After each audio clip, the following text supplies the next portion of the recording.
Everyone at this academy knows that the blacksmithing department sucks. So when the demonstration of the top students from each department begins, no one expects anything from the blacksmith. The first to enter the arena is a student from the combat department, and his opponent is a special C-rank combat robot. And just as expected, he destroys it with a single blow, sending pieces flying all over the arena. All the students immediately applaud him. Next, a student from the support department steps out with her Raven. Her opponent is the same C-rank robot, but with reinforced armor. However, that turns out to be no problem at all for her Raven. It soars high into the sky and delivers a single swift strike, leaving a hole straight through the middle of the armored robot. All the students start cheering for her like she's a true prodigy. All the professors and students are certain that the rep from the blacksmithing department will simply be humiliated compared to the previous two students. But when our guy Sehoon enters the arena, things take a different turn. They offer him a D-rank robot as a concession, assuming he's nowhere near the same level as the previous students. But he immediately tells them to replace it with a B-rank armored robot. Everyone is shocked by his choice, but they prepare the robot for him anyway. Then Sehoon begins charging the sword in its sheath with mana, all equipment that he crafted himself. The moment everyone sees the quality of his gear, they're left completely shocked. Meanwhile, Sehoon finishes charging his sword, and the power of its five-colored flame is simply incredible. Even though the robot activates its energy armor, a single strike from our guy is enough to turn it into dust, along with half the arena. When the dust settles, everyone is completely speechless. Even the host can't find the words to speak. So who exactly is Sehoon? In the past, he used to be the greatest blacksmith in the world, but even he didn't stand a chance when the 5 demon kings decided to slaughter mankind through the perishing sea. The heroes fight back and finally claim victory in the very end. But the cost is absolute. Even with the demons gone, nothing remains of the world. Most of the planet has already been swallowed by the perishing sea, and victory feels like a complete loss. Lee Sehoon, the last blacksmith of humanity, stares at the endless sea that closes in with every passing second. Alongside him are 3 mortally wounded heroes who managed to kill the demon kings only thanks to the gear our boy crafted for them. But now their time has come, and Sehoon is left alone, surrounded by nothing but the endless sea. That's when he decides to craft one final item. He has almost no time or resources left, but with his unique skill, he extracts a special ore from his own body and begins forging a dagger. And just as the water reaches him, he finishes his work. Then he stabs himself with it. The moment the sea engulfs him, a hidden skill activates, returning to origin, and then everything fades into total darkness.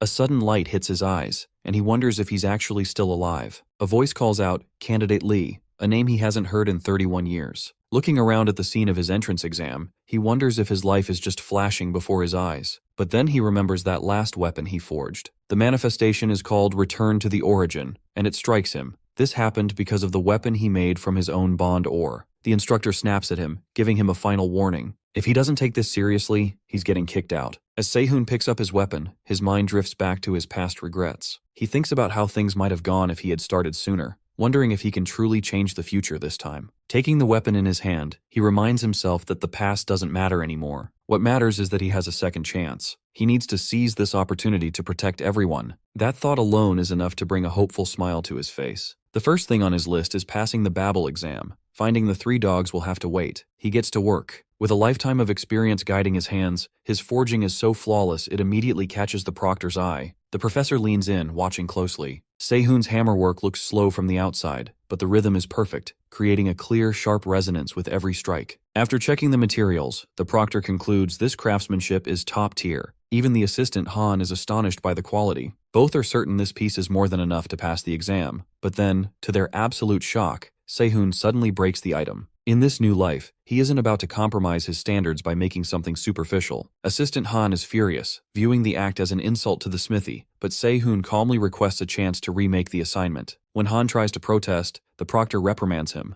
noting that Sehoon hasn't actually broken any rules. Turning to the boy, the professor reminds him there are only 40 minutes left. Sehoon simply claims he can't bring himself to submit something so mediocre. Impressed by his confidence, the professor gives him his best wishes. Our hero starts again, but he quickly hits a wall. His younger body lacks the mana and physical strength he's used to, and the clock is ticking. He needs a shortcut that works for his current situation. Suddenly, a strange sound echoes through the room, drawing everyone's attention. The other candidates stare in disbelief. Sehoon is manually infusing mana into ignition stones. One candidate warns him that if those catch fire, they'll explode. But our boy ignores the panicked shouting and tosses the stones directly into the forge. The room descends into chaos as students scramble, someone even yelling for a fire extinguisher. Even Han begs the professor to step in, but the proctor remains calm. He commands him to watch the flow of the fire, refusing to panic like a rookie. Before them, a 5-colored fire demon rises, which is high-temperature flames enhanced by the resonance of different ignition stones. It's a brilliant high-level technique that requires precise mana control, but uses very little actual energy. The other candidates can only watch in awe as the forge stays stable, realizing that, against all odds, nothing is going to explode. The professor takes note of the iron ingot's shifting hue, recognizing the high-level technique of using ignition stone resonance to amplify the heat and accelerate the forging process. Even so, looking at the clock, he remains skeptical that Sehoon can beat the remaining 30-minute window. As the hammering continues, Sehoon's underdeveloped body becomes his greatest enemy. His mana reserves dry up and his protective barrier fails, leaving him to endure the raw heat of the forge. He makes a silent vow to prioritize physical training once the exam is over, but for now, he pushes through the exhaustion, utilizing every remaining second. When the instructor finally calls for a halt, our boy manages to complete his work, the 5-color Fireblade,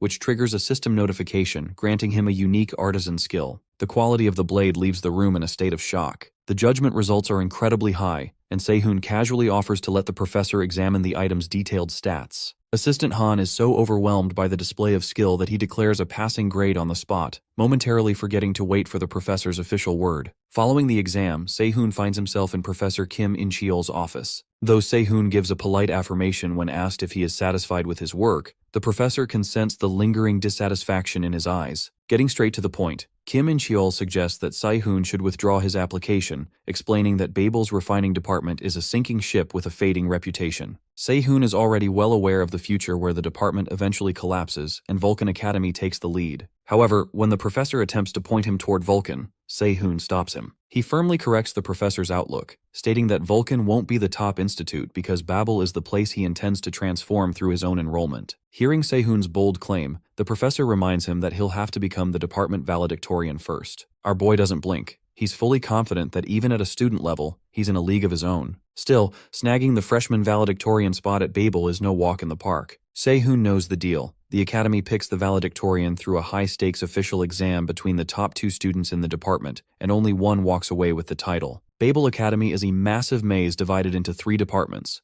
Akar Kuf for combat, Ur for support, and Borsippa for technology. In each one, dozens of majors are tangled together like messy roots. To become the valedictorian in that chaos, a student has to outshine everyone across those countless majors and prove they're the absolute best of the best. The professor is clearly impressed but still tries to nudge him toward Vulcan Academy, pointing out that a blacksmith with his talent belongs there. Sehoon catches the hint but sticks to his guns, insisting that Babel is going to become the top school once he's enrolled. The professor thinks the kid is incredibly arrogant, but he doesn't actually hate the attitude. He offers a handshake, saying he's looking forward to seeing what our boy can do. As their hands meet, Sehoon's bond skill kicks in, establishing a level 1 bond with the professor. He doesn't waste any time and extracts it immediately, scoring a bond stone of flame-bearing iron. It's a high-grade metal with a weird, wood-like texture that's perfect for storing flames inside. Back in his apartment, Sehoon eyes the metal he extracted from the professor. The quality is solid, but the size is definitely lacking. Bond extraction is a tricky business. It basically pulls non-existent ores out of thin air based on the strength of his connection with a target. Right now, his bond level is barely enough to make use of the metal, and compared to other freshmen, his current system stats are pretty miserable. He takes a sigh, but honestly, he isn't complaining.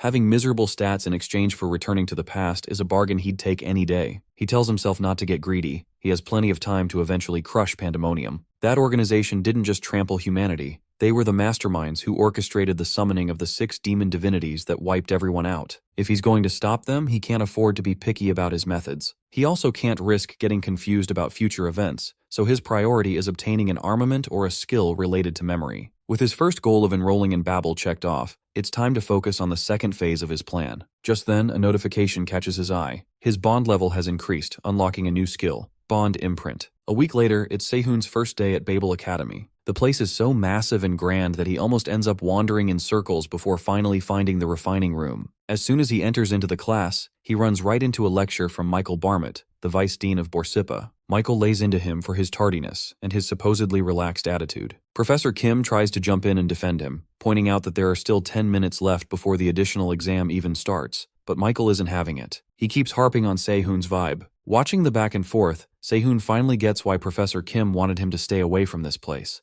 It's not just that the department's stats are tanking, but they're also clearly at odds with the higher-ups. Our boy tries to play nice and greet another student nearby, but he gets hit with a total cold shoulder. It's an awkward moment, to say the least. Just then, a woman steps forward and asks if everyone is finally present. When the vice dean addresses her as Dean, Sehoon's eyes go wide. He recognizes her instantly. It's the dean of Babel's Borsippa department herself, Ryu Yunha. Sehoon can't help but wonder why a heavyweight like her is even here. In his past life, this lady was a regular customer at his shop. She's an S-rank powerhouse with a unique, terrifying skill. She can devour armaments to grow stronger. He actually saw her in her final moments, where she admitted her one big regret was to eat his high-quality gear. Professor Kim's voice snaps him back to reality. It's time for the additional exam. The rules are simple but brutal. They have 90 minutes to create an armament that pairs perfectly with the sword from the previous exam. The catch? They have to use an alchemy smithy to forge it. A massive pile of ores is laid out for them to choose from, and with both the dean and vice dean acting as judges, the pressure is through the roof. As the signal starts, Sehoon ties his apron. He focuses on the alchemy smithy, knowing he needs to create a perfect resonance using pure mana so the elemental energies don't go haywire. A taunting voice breaks his concentration,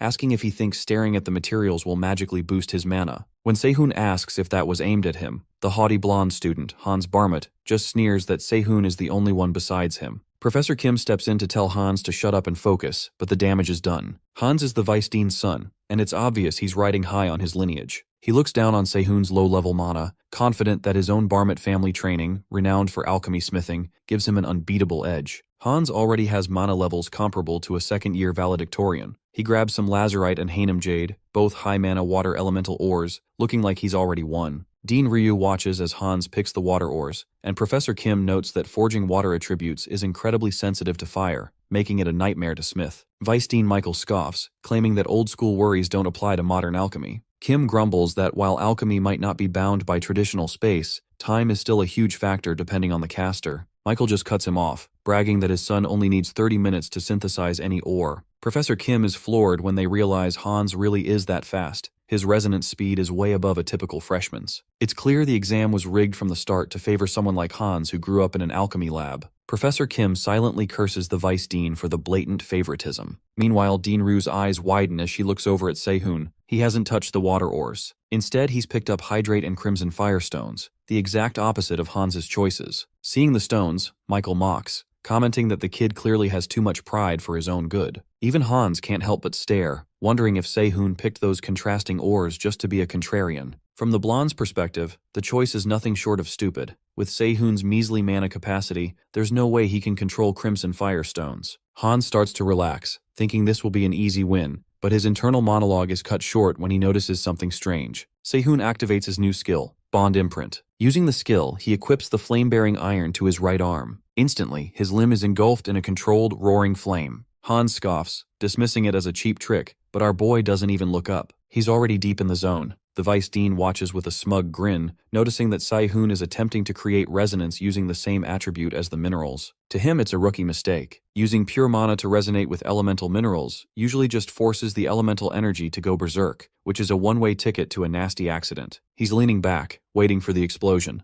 but the disaster never comes. Instead, Sehoon's firepower surges to an incredible level, nearly blinding the onlookers. In a blur of perfect motion, he finishes the synthesis and completes the armament, a fire-accumulating sheath designed perfectly for his sword. The room goes dead silent as the item description pops up. It's a rare grade item. Not only can it store massive amounts of fire-attributed mana, but it also allows the user to unleash a skill called Smoldering Wildfire. Hans, still mid-forge, is sweating bullets. He can't wrap his head around how our boy finished such a volatile synthesis without a single hiccup. He starts second-guessing his own analysis, and that's where things go south. In his distraction and arrogance, Hans messes up the timing while imbuing his mana stones with elemental energy. His father realizes the mistake and screams a warning, but it's too late. The next second, a massive explosion rocks the entire lab. By the time afternoon rolls around, the refining room is a mess of smoke and tension. The vice dean, ever the snake, immediately tries to turn the tide in his son's favor. He declares the match a tie, using Hans's injury as a convenient excuse to push the final decision to a later date. Professor Kim isn't having it. He points out that the accident was entirely due to Hans's own carelessness. Michael just snaps back, accusing Kim of caring more about exam scores than the well-being of his students. Michael isn't done playing dirty, though. He starts poking holes in Sehoon's performance, claiming that achieving full resonance and high-tier mana output in under 5 minutes is impossible for a rookie. It shouldn't be humanly possible for a freshman to act that way. Sehoon just watches them, his mind on the technique he actually used. something that isn't even supposed to be discovered for years. He used a method designed for crafting armaments when normal smithing is impossible. In his eyes, alchemy isn't about killing the ore to reshape it. It's about finding the mineral's core and letting the life of the ore unfold. He's basically used a future-tier shortcut, but he has zero intention of explaining that to a guy like Michael. He just plays dumb, staring back with an oblivious expression. Michael takes the bait, smirking as he flat-out calls Sehoon a fraud. He argues that a freshman forging a rare-grade item is a statistical impossibility, so he must have cheated. R is starting to get actually pissed off, but he's cut off by Dean Ryu's voice. To everyone's shock, she agrees, stepping forward to say that Sehoon's talent doesn't make any sense. Michael is practically glowing, thinking the dean is backing him up to disqualify the kid and demand a re-examination. But then, things get weird. Dean Ryu isn't looking at the rules. She's staring at the sheath, and her mouth is literally watering. She looks like she's about to lose it, clearly dying to take a bite out of the armament. She settles for wondering if she can at least get one lick, leaving the entire room stunned by her sudden bizarre greed. Later, our hero head out, reflecting on his newly forged sheath. The timing was a bit off, making the end product feel immature and incomplete to his expert eyes, but it was still more than enough to leave a sour taste in the vice dean's mouth. As he walks, the name Barmet keeps itching at the back of his brain. He knows he's heard it before. Then, it clicks. He remembers a story from the explosive dog, Louis Valent. She had mentioned buying an armament back at Babel that ended up exploding, leaving her with permanent mana burns. He realizes that Hans was likely the incompetent blacksmith behind Louis's lifelong injuries. His original plan was to track down and rehabilitate all three dogs, but he decides to leave Louis's path alone for now. Those very injuries are what turn her into the explosive dog and going astray. Meanwhile, over in the Borsippa department conference room, a heated debate is underway. Dean Ryu is pushing hard to name Sehoon the department valedictorian,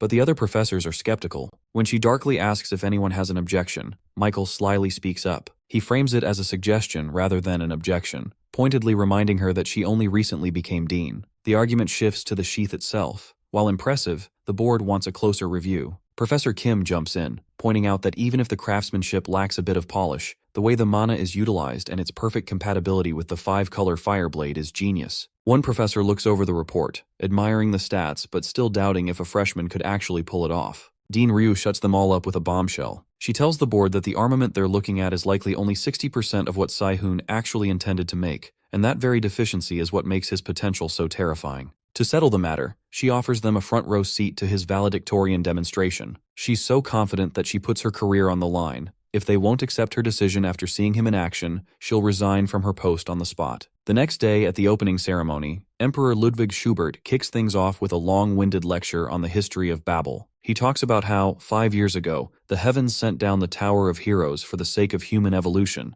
but the world beneath responded by unleashing the swamp of pandemonium to corrupt everything in its path. While humanity gained new possibilities, a massive calamity was born at the same exact time. Babel, based in the middle of the ocean, has been churning out heroes ever since, and now the Emperor is inviting the new students to join those ranks. Looking at the old man, Sehoon already knows he isn't the goody two-shoes he pretends to be. The announcer finally calls for the valedictorian demonstration, summoning this year's top candidates to the stage. As Sehoon walks up, he remembers all the arrogant jerks he met in his past life. Guys who were way too cocky just because they were top students. Now that the demonstration is actually starting, he can finally see why they carried that kind of attitude. The announcer explains the challenge. They'll be facing off against a golden unit produced by the Marionette Factory Automation Model 9. This isn't just some practice dummy, it has enough combat performance to actually spar with a C-rank hero. Looking at the robot, our boy wonders if the thing can even use martial arts, considering it isn't carrying any weapons. The first demonstration comes from the combat department, led by the Akar Kuf valedictorian, Jake Myers. Looking at the guy, Sehoon guesses he's the third son of the Myers family, a clan famous for swordsmanship. Though this boy is clearly an expert in hand-to-hand martial art, Jake squares up against the robot and the match begins. The robot rushes in immediately, but Jake dodges the attack with ease. He ducks under another strike, staying light on his feet. The robot keeps pressing, and Jake keeps dodging until he finally steps back, deciding it's time to go on the offensive. He lunges forward like a wild animal and buries a punch deep into the robot's gut. The impact is so brutal it crushes the metal plating, leaving the audience dead silent in shock. Sehoon remembers that in the past life, this guy died young as an A rank in his mid-20s. Seeing him now, he's a once-in-a-decade prodigy, which makes our guy wonder how someone this talented died so early. Jake isn't finished with just one punch though. He attacks again, completely smashing the machine into small pieces. He lets out a satisfied sigh, joking about how he's finally loosened up a bit. The announcer is just as stunned, but quickly jumps into praising him. Subduing an automation with the power of a C-rank hero using nothing but raw strength is no small feat. After a magnificent performance like that, anyone would be feeling the pressure. The demonstration continues with the valedictorian of the support department, Inoue Erika. Looking at her, our boy figures she isn't feeling any pressure at all. As the eldest daughter of the Inoue family, one of the 3 great families in Japan, she's used to the spotlight. In his past life, she was an S-rank hero wielding a mythic-grade armament, but she eventually fell to corruption, turned into a magen, and was taken down by her own family. Sehoon decides to keep his distance. He doesn't want to get tangled up with someone destined to become a magen. Just as he thinks this, she glances back at him before stepping forward. Erika faces a Model 9 equipped with heavy armor, boasting a defense roughly 1.5 times stronger than the previous one. She opens a small cage, releasing a bird. As one of her eyes begins to shine, she commands the bird to go. It flies out with a piercing screech. The robot readies itself, and it looks like it'll be a tough nut to crack since it's a specialized defense type. Suddenly, Erika's crow transforms into a full-fledged mechanical beast with steam-sharp claws and heavy armor. It streaks toward the robot and, in a single second, drills a massive hole right through it, rendered the machine useless. The crow shifts back to its original form and returns to its mistress. The announcer boasts about how she one-shot a C-rank defensive robot while the audience goes wild. Now the pressure is immense. If Sehoon just shows off a weapon and calls it a day, he'll probably get booed off the stage. The announcer calls his name and he steps forward. Meanwhile, Ludwig, acting as a supervisor for the demonstration, comments on how the bar for the new department valedictorians is remarkably high. It has been a long time since the refining department produced a valedictorian at all, so he assumes the pressure on Sehoon must be crushing. Ryu Yunha, the second supervisor, simply watches with a knowing look. The audience is already hyped to the moon thanks to the flashy displays from the combat and support departments. As our bro steps forward and unsheathes his sword, a murmur ripples through the crowd. Everyone is stunned to see a freshman holding a rare grade item, but they're skeptical about whether a blacksmith can actually match the intensity of the previous 2 prodigies. Listening to the students' doubt, Michael grins from his seat in the audience. He has his eye on the dean's chair, and if Sehoon flops here, it'll be the perfect leverage to take it. On stage, the announcer declares that our will face Model 10, which has the combat power of a D-rank hero. Sehoon cuts him off immediately, flatly demanding they bring out Model 8 and equip it with full armor. The announcer is petrified. Model 8 can withstand attacks from B-rank heroes in certain cases, and he wants it armored on top of that? The announcer tries to make an excuse, saying they can't prep a model like that on such short notice, secretly wondering if this kid is just trying to ruin the demonstration. However, Professor Kim suddenly appears, wheeling out the exact model our boy requested, already fully armored. Left with no choice, the announcer signals the start of the match. Professor Kim tells him to go wild, and his student intends to live up to the hype. He draws his sword, and 5 colored flames erupt from the blade. Jake looks on, hyped by the sight, while a jealous Hans sneers, convinced Sehoon is just showing off. In Hans's mind, there's no way Sehoon has enough mana to control a sword like that. He's not entirely wrong about the difficulty. The flames inside the 5-color fire blade naturally clash, and if they aren't controlled with massive amounts of mana, they'll explode and take the user's arm with them. But our boy isn't using raw mana. He's using the fire-accumulating sheath to store the flames internally, and his Artisan of Flame skill to inject crimson fire into the mix. With the storage complete, he prepares to unleash Wildfire, a skill that detonates the compressed mana. He forces the 5-color demons to explode all at once as he strikes the robot. The explosion is massive, engulfing the entire arena in thick smoke. As the smoke clears, Sehoon dramatically wonders if he overdid it. A massive destruction mark from his strike stretches across the arena floor.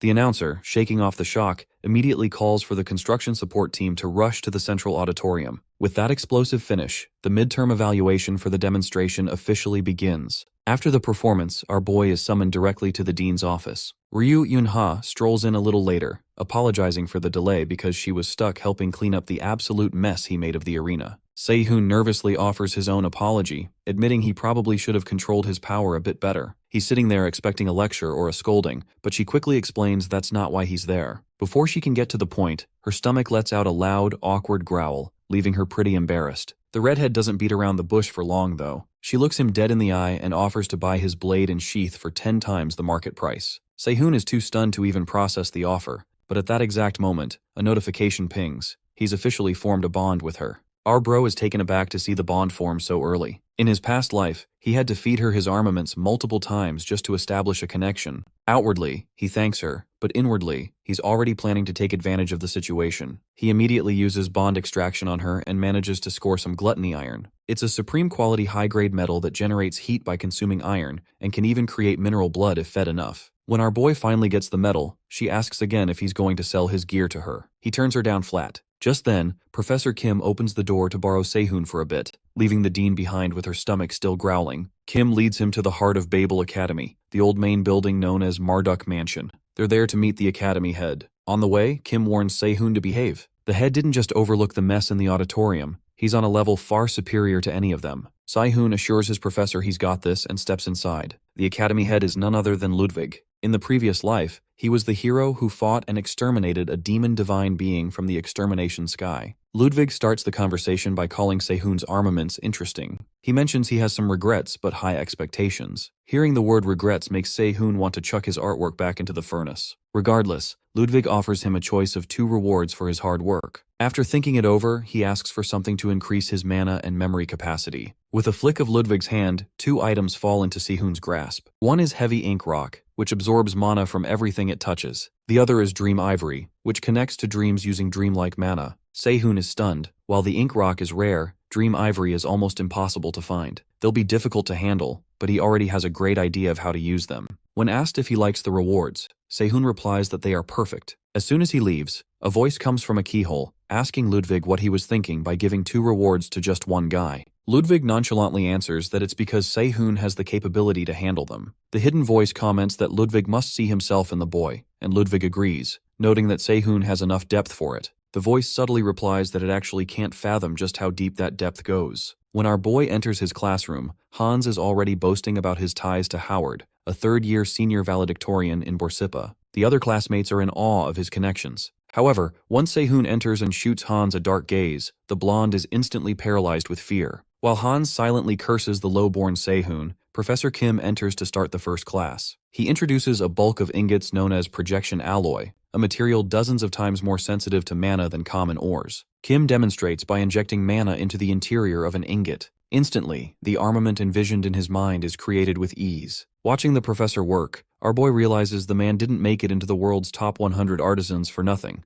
a fact he felt clearly while creating their bondstone. The armaments created by these ingots can't actually be used in battle. Because the alloy is so sensitive to mana, it essentially records the creator's subconscious, forcing them to reflect on their inner self. That's why they're called alter egos. The blades they create are a direct reflection of who they really are. Professor Kim explains that instead of a standard self-introduction, the refining department will be using these alter egos. They'll be exhibited in the back building for a week, and he wishes everyone luck. Sehoon notices the price of these alloys, over 10 million won each. It just goes to show how much effort Babel puts into making even a simple self-introduction feel grandiose. Hans tries his hand at it first, but he can't even keep his sword under control. Our boy, on the other hand, is looking around and wondering why no one here seems to have any real talent. Then his name is called. Staring at his ingot, Sehoon decides there's no point in holding back anymore. He's already the department valedictorian, so he might as well go all out. He lets his mana flow, but he realizes a second too late that he might have overdone it. The next moment, a blast shatters the windows. At the exhibition ceremony, a massive crowd gathers, specifically to see the alter ego of the refining department's top student. To everyone's shock, it isn't just a single sword.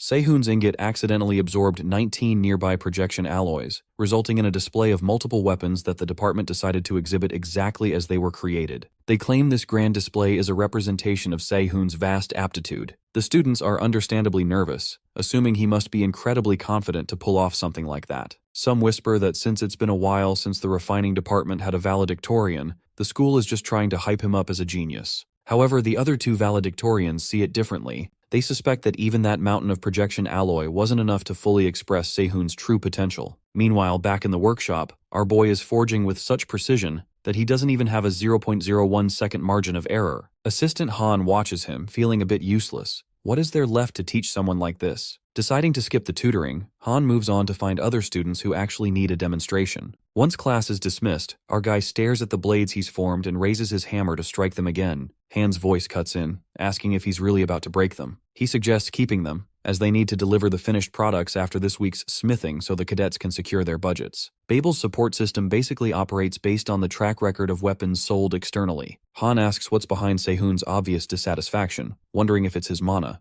He admits it's actually his body. The problem is that he needs to start training with the heavy ink rock, but his current physical stamina just isn't up to the task. That's when Han offers a solution. Why not use buffs instead of relying purely on physical training? The realization hits Sehoon hard. In his past life, he never bothered with that method. but now it seems like his only chance to smith the heavy ink rock while his body still lacks the raw strength to do it on its own. Our boy thanks Han for the tip. While Han tries to brush off the gratitude, Sehoon returns the favor with some advice of his own. Use only 70% of his mana. He points out that Han burns through his entire reserve during forging and suggests focusing only on a single point instead. Sehoon walks away, leaving a completely baffled Han wondering how a freshman just gave him a masterclass in mana management. Babel is a unique place that encourages autonomous learning. Students are free to take classes from any department or stack dozens of courses in a single semester, provided they complete their major requirements. The catch is the responsibility. Fail to maintain your grades 3 times, and you're expelled. Taking advantage of this freedom, Sehoon hops on the train toward the station, heading for the Department of Sorcery. As soon as he steps off the train, he runs into Erica and her bodyguards. One of the guards irritably tells him to move since he's blocking the path. Sehoon doesn't flinch, darkly telling the guy that he's the one who should be moving. When Erica asks where he's headed, he mentions he's checking out the Department of Sorcery to see if he can pick up a minor. Much to her bodyguard's annoyance, Erica offers to lead him there herself,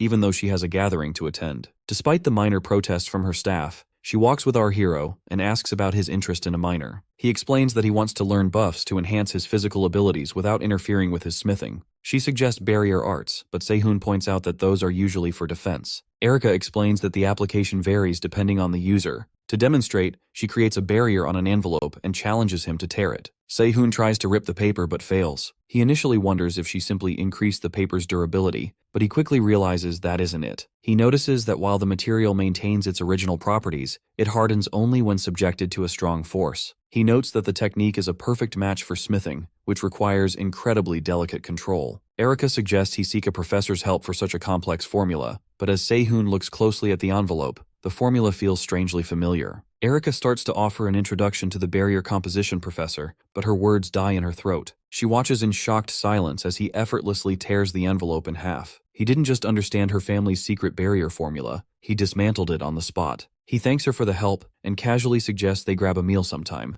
including her lackeys who are still trailing behind. The guards start to rush him, but Erica watches Sehoon's retreating figure with a dark, intrigued expression. She tells him she's giving him an invitation instead, leaving him surprised as he walks away. Later, when Erica leads him to the Department of Sorcery, the gossip mill is already spinning at full speed. Some students assume there's a romantic spark between them, while others claim they've been seen at late-night exhibitions together. Our is certain that she doesn't have feelings for him, otherwise the bond will be established until now. He's actually there to take a placement test before he can apply for classes. Erica shows him to the barrier composition testing site, but the place looks like a total wreck. Sehoon wonders if they're going on a treasure hunt or if something is hidden behind a barrier, but he accidentally walks right through the security and passes the entry test without even realizing it. He's taken aback when the instructor flatly tells him he's already cleared the first phase. A little while ago, Robert Perry, the professor of barrier composition, heard the rumors that Erica has taken an interest in Sehoon. Her lackeys even showed him a picture as proof. Looking at the data, the professor realizes why she's suddenly showing up for basic lectures, a move that has tripled the number of applicants. To make things more complicated, Erica's brother from the Inoue family has also requested a spot in the basic lecture. Now in present, Professor Perry is particularly interested in the fact that Sehoon bypassed the disorienting soul labyrinth. It's a barrier that distorts the senses to make people lose their way. It's basic, but an ignorant student shouldn't be able to detect it, let alone walk through it. The professor announces the start of the second test. Students must break a barrier to extract pure mana, with their grades based on speed. One boy steps up first, desperate to impress Erica. The barrier is shaped like a spider web with a spider at the core that senses mana traveling through the strands. As long as the spider lives, the web regenerates infinitely. The boy struggles, trying to surround the entire formula with his mana, but he doesn't have the reserves to pull it off. He finally breaks it in 2 minutes and 23 seconds, earning a lukewarm work on your speed from the professor. After several other students go, it's Erica's turn. She dismantles the barrier in seconds, leaving the onlookers stunned. She's the department valedictorian for a reason. Professor Perry reminds her that the standard dismantle method could technically be 2 seconds faster, which she promises to remember. Finally, it's Sehoon's turn. Professor thinks he looks pretty ordinary at first glance. Instead of rushing to dismantle the barrier, R stays still, staring at it intensely. The other students start to whisper, questioning his method. Our boy isn't just looking at a spell, he's realizing the barrier's structure is identical to the heavy ink rock. The barrier repairs and reverts itself just like the ore. To smith the rock, he realizes he needs to inject all stimulations simultaneously while perfectly matching the ratios. He takes so much time that the professor begins to lose patience, but Erica speaks up, asking the professor to let him finish. Sehoon is deep in thought, If he can hold on to the accumulated stimulation in the heavy ink rock like this, he can master it. Suddenly, he dismantles the barrier in a blur. The assistant is unimpressed because Sehoon took over 7 minutes, but Professor knows better. The observation time doesn't matter. The next time Sehoon sees this barrier, he'll destroy it in a heartbeat. Our boy didn't just dismantle the spell, he created a formula to neutralize it. The professor is left reeling, wondering what kind of legendary creations Sehoon will produce once he starts combining sorcery with his smithing. Our boy has applied to use intermediate smithing on a hero-grade material. Because of this, the administrative staff sends emails to several professors who need to supervise the practice sessions according to Safety Rule Article B. The staff wonders how many applications Sehoon will actually get, but they're shocked to see a flood of requests from professors wanting to oversee him. On the flip side, not a single person applies for Hans's session. It seems taking second place has made things rough for him. He looks over the list to pick a supervisor and his eyes go wide because Dean Ryu herself has applied to watch him work. That's why the redhead is currently there, keeping an eye on his skills. Sehoon jokes that he'll really have to work hard on this armament now. Now he's finally ready to smith the heavy ink rock. He starts with step 1. While there are many ways to handle the material, he chooses the most complex method, the dark curtain process. He places the rock in a pitch-black space to delete impurities, which spread out like water when hit with mana. This method shrinks the rock's size but massively increases its purity. It's practically a total reconstruction of the material. He decides to use a 1:40 ratio because if he reduces it any further, the performance won't hold up. Then comes step 2. He flows mana through a crimson flame to filter out only the most suitable fire, called wildfire. This specific flame has the unique property of maintaining its exact temperature from the moment it's formed. With that ready, he moves to the actual forging. He starts striking the rock with a hammer wrapped in flowing wildfire. The key here is not to stop until the distortion of the metal aligns perfectly with the properties of the flame. Watching him work with the fire, the dean wonders even he's just immune to the heat, how he's simply ignoring the pain. She finds herself wondering how much of himself he's had to whittle away to get this good. 4 hours pass in a blur of rhythmic striking. The dean is even starting to get a little sleepy, but then the properties of the rock finally reach their limit. It begins to absorb the flames, and the material starts to change. With the distortion finally settled, step 3 is in the books. Now, Sehoon moves to melt the processed ink rock and pour it into the mold he has prepared. This part of the process doesn't require any casting or forging,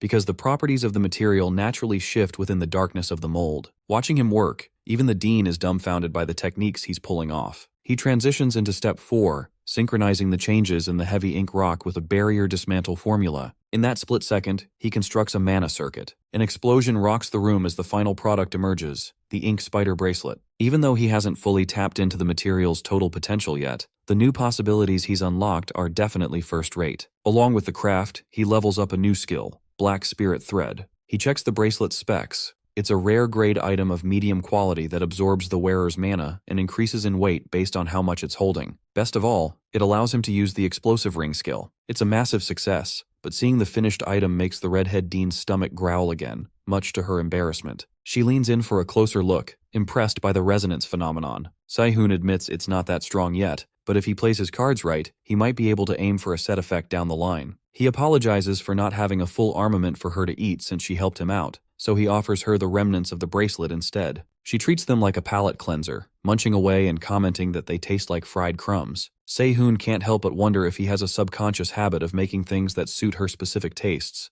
Not that he minds, since it's doing wonders for their bond level. She mentions it's a shame to be eating scraps when the real thing is right there, then circles back to her offer to buy his blade and sheath. Sehoon still isn't ready to sell. He needs them for his upcoming subjugation class, and besides, he knows he needs to keep her hungry for now. He promises to make her something specifically suited for her later, and she's clearly looking forward to it. With the work finished, she tells him he can head out while the staff handles the cleanup. However, the exhaustion finally hits Sehoon and he collapses. She's genuinely concerned, but he brushes it off, blaming the hour's smithing session for draining his stamina. She offers to take him back to his dorm and asks if he's afraid of heights. When he says no, she scoops him up and leaps high into the air, the scraps she just ate giving her a noticeable boost in power. As they fly, Sehoon reflects on just how much things have changed compared to his past life. Meanwhile, elsewhere in the academy, Erica is still waiting for him, wondering exactly how she should deliver his invitation. The Babel Academy community site is already blowing up. Someone posted a picture of her when Erica was waiting for Sehoon and standing in front of the refining department for 3 hours. The comment section is a mess of theories. Most people are convinced she's waiting for our boy. Sehoon sees the post and figures if it's actually important, she'll track him down again sooner or later. Right now, he has bigger problems. Professor Ricardo Miles, who's in charge of the Understanding Tools course, starts the day by dropping a bomb.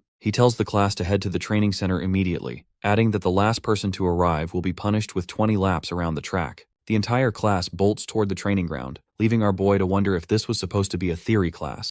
Unfortunately, with his current stats, Sehoon is the last one to arrive and gets slapped with the 20-lap penalty. As he runs, the professor watches him, confused as to how someone with such low stamina managed to pull off intermediate smithing. Once the class settles in, the professor confirms Sehoon's suspicion that understanding tools was originally a theory class. However, they've changed their teaching method due to the recent emergence of flame blade hunters. These hunters specifically target blacksmiths capable of forging hero-grade or higher fire attribute blades, making it a matter of survival for the students to be physically prepared. Even in his past life, that particular case remained a cold, unresolved mystery. The professor continues his explanation, stating that the class is shifting toward physical practice, so the students can prepare their bodies for self-defense. The goal is to learn the nature of tools while simultaneously training to survive an ambush. Sehoon realizes he needs to be cautious, and decides that his first step must be increasing his raw stamina. To achieve this, he utilizes his new bracelet to store mana, a method that helps him boost his average stats by 5 points. He hopes that by maintaining this regimen, his body will finally be combat ready by the end of his first year. The professor eventually calls him over, ending his penalty run. Our boy is handed a sword, so the instructor can evaluate his swordsmanship through a few basic swings. Looking at the weapon, Sehoon knows the added weight and mana drain of the bracelet will make his movements feel heavy. Though his technique is incredibly refined from his past life, he decides to commit to the strike. To the other students watching, his movements appear painfully slow and sluggish. The professor initially notes that while Sehoon's blade seems to know its intended path, the execution feels rushed and lacks power. He prepares to offer a critique before moving into a match, but Sehoon's next motion leaves him completely paralyzed. In a sudden blur of motion, he maneuvers his sword until the edge is resting directly against his instructor's throat. Clearly shaken, Miles demands to know who taught him such a high-level technique. Sehoon finds himself in a tight spot, remembering that his instructor in his past life claimed to have invented that specific style in just 10 minutes. That person had actually been a broke customer who couldn't afford a smithing bill and paid with the technique instead. Sehoon quickly comes up with an excuse, claiming he simply picked it up by watching videos online. Blown away by the boy's apparent natural talent, Miles asks if he has any interest in learning the art properly. He even offers to personally write a letter of recommendation for the elite body control lecture over at Akar Kuf. That is how Sehoon finds himself at Akar Kuf that afternoon.